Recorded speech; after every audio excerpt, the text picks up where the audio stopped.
Erik, thank you very much for joining us here at the Rio Conventions TV studio. Tell me a bit about your experience working with national parks and in particular in Guatemala. Okay, we have a national park system called SIGAP that is composed of 312 protected areas of 7 different categories of management. This represents 33% of our country's territory. That means that 1/3 of our territory is protected by law. We have national parks. We have a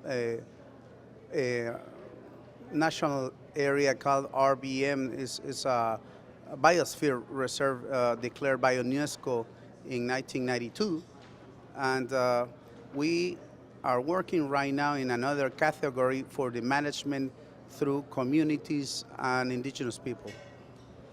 Tell me a bit about how hard it is for a country like Guatemala to protect its national areas when you have high numbers of people at the poverty line. Presumably they want to be able to grow food, they want to be able to grow crops to feed their children on the lands which you are protecting.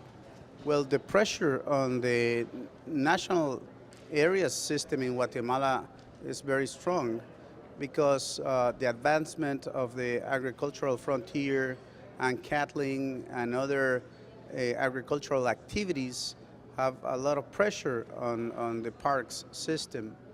But we are learning to work together with all our communities and indigenous people in order to preserve and manage sustainably our protected area system. I was speaking to a member of the Australian government earlier on about who is in a similar position to you in terms of working with indigenous peoples and encouraging them to look after their lands. How can you ensure, which is a problem they are facing, how can you ensure that these pieces of land pay for themselves? How can you secure the funding? Well, what we think in our countries is that the national reserve areas have to be auto-sustainable, that they have enough natural resources to produce,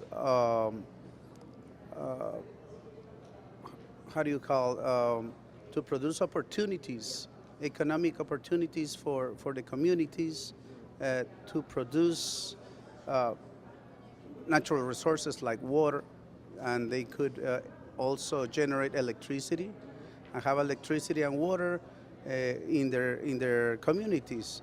So we think that we should be able to use these natural resources in the well-being of the people and in the auto-sustainability of the protected area system.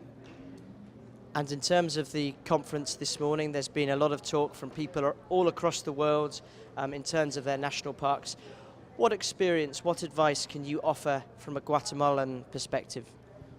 Well, from the Guatemalan perspective and maybe the Central American perspective is that we cannot preserve our protected areas if we do not share the wealth that they produce, like biodiversity for health and nutrition, for example.